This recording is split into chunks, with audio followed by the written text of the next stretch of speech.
Hey, what is up, everybody? It is an arbitrary day of the week, so we are doing a little bit of a discussion video. In case you misread the title, I'm not concerned about the meta. This is just kind of concerning and thoughts on what the meta is.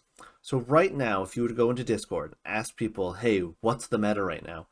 People will probably just rattle off a bunch of decks to you, usually being like Volt Tempest or 5 Attack or Earth Beaters, stuff like that. People will just say, hey, here's the deck archetypes that are up in the A tier.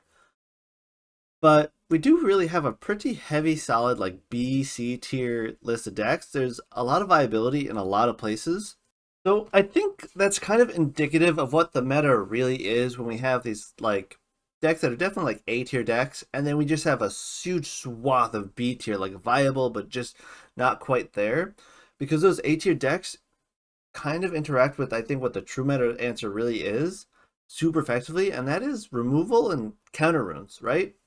So we have generic go in any deck, cheap, efficient removal options, or just kind of counter rune options that shut off a lot of things. Shield goes in any deck. Poison tipped arrow can go in any deck. Gorgon's Gaze can go in any deck. And those three cards right there, destroy Elestrals, put them back in the hand, which sometimes is better than destroying, and negates abilities of potentially very powerful Elestrals. On top of that, we have options like Pandora's Box, great sideboard option, even like Tsunami costing one water and being usable against basically 80% of decks are all really good at what they're doing. And that is by design. A Drive, again, he designed base set with powerful staple cards in it so that we have them going forward and we don't need to, panic print like Pandora's Box, an anti searcher card kind of thing, right? So that's good, I think, in general, having ideas of what those tools are going into the future. But right now, it means that the decks that are better at dealing with those options are the decks kind of eking out above. So, like, again, Earth Beater is a 5 attack. They're one cost efficient, high damage decks where it's just like they're fairly aggressive. If your one drop gets shielded, where your opponent just took two to balance that, and now you just replay it and hopefully just beat over whatever they play because you're playing cheap, high attack stuff. And then Voltempest gets around it because Voltempest has just an Omni protection, except from Shield, because Shield doesn't target and Altar doesn't target. But hey, you don't even need to attack with Voltempest. You just sit in attack or defense and just start throwing damage over the wall. Which is why Voltempest is pretty good, on top of not being able to get Earthquake, not being able to get Laurels. So those decks eked out because, not because they're necessarily better substantially from other decks, but because they get around all this efficient, cheap removal that we started the game with. And I do kind of wish that, Gorgon's Gaze, Poison Tipped Arrow, Shield had elemental costs to them at this point. I know it's way too late to do that, obviously. But if Gorgon's Gaze was a fire card, right, you'd see a bit less of it because you can't really splash all these options. Like if Gorgon's Gaze was a fire card, Poison Tipped Arrow was an earth card, let's say, and Shield was, let's say, a water card, it'd be much more difficult to splash all of these options without running out of spirits for your core strategies. So going forward, I hope we see more counter runes that are specific to elements or more specific to like very niche situations. Like Tron's Obel, potentially very powerful card, potentially could be a +3 or +4 if you had the deck for it. So even though it's generic, it's not going to see a ton of play everywhere, and it doesn't see much play.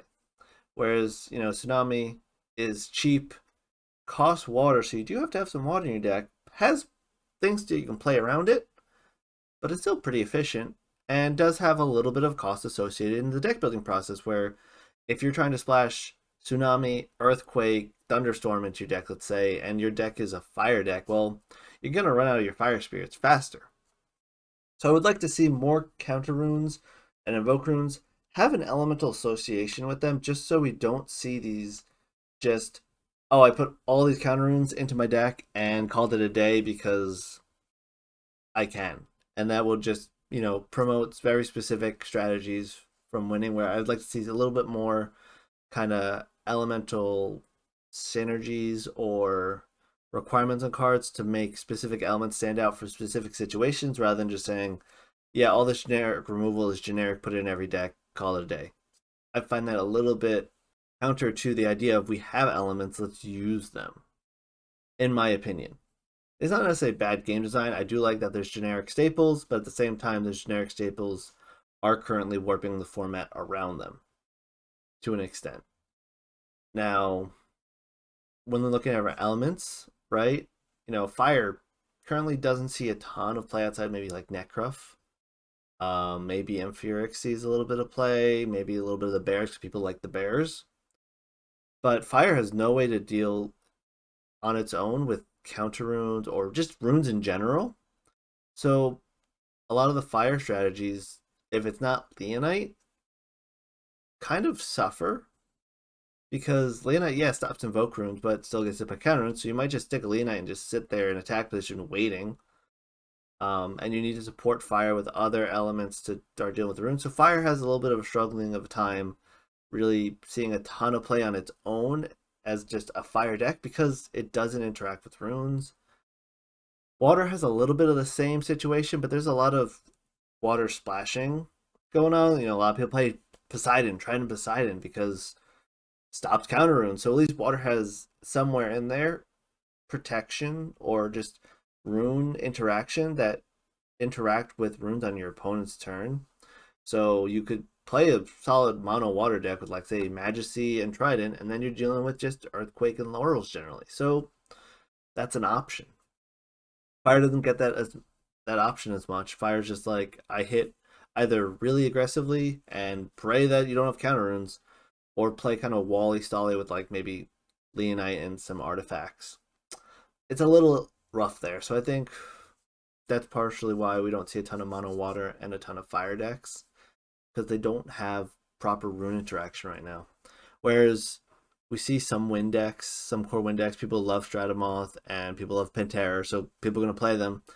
People, not to say people don't love Trifernal and Majesty and stuff. It's just those decks are a little bit more fragile because they have less innate interaction built into their kits. And then Thunder and Earth are really kind of standing out at the top in general because Earthquake is really strong. Thunder's got like Full Tempest. It's got some, powerful just searches like that Ash Rabbit. So it all kind of is warped around what works against generic staples. And yeah, I think that's where I'm going to leave off this video, where I would like to see some more elemental focused runes as opposed to generic runes going forward. I mean, we have the tools now, like they're there. I want to see, what would a fire counter rune look like in the future? What would the water invoke rune look like in the future? Like, I want to see those cards be the good generic staple cards that require people to play elements. And it might lead to a bunch of crazy 4-element splash decks, but then you have decks that are much more vulnerable to, say, burn decks, or much more vulnerable to, say, running out of the right spirits, and then recovery comes interesting. And I think having more kind of niches in the elements and having cards that are generic staple cards but shifted to elements would be better. I would like to have seen like Gorgon's Gaze be fire, because then you got to run fire to play Gorgon's Gaze. I would have liked to see Shield be a different element so that it's not just generic. I would like to see Poison Arrow be like Earth or something, and then Earth has more removal options directly baked into it, making Earth control more viable. I think that would be a little bit more interesting, but we'll see how the game goes into set 2, set 3, etc. These are just kind of my loose thoughts. I think the game's super fun still. Like, I'm not concerned about the meta. It's still a great fun game. There's still tons of options, and because of those generic tools, it's a double-edged sword where we have generic tools that make certain deck archetypes stand out because they deal with the generic tools better.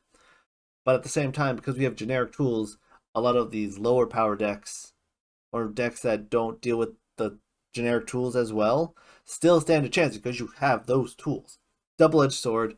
It's not at the end of the world. It's not the start of the world. It's just kind of in the middle, pros, cons, series in there. And those are just my thoughts. So I wonder what you guys think about the meta. I know I've rambled a little bit on this. I'll hopefully cut it up a bit for you, but I'll see you in the next video, and peace. Have a great one. Bye. Like the content? Like and subscribe for more.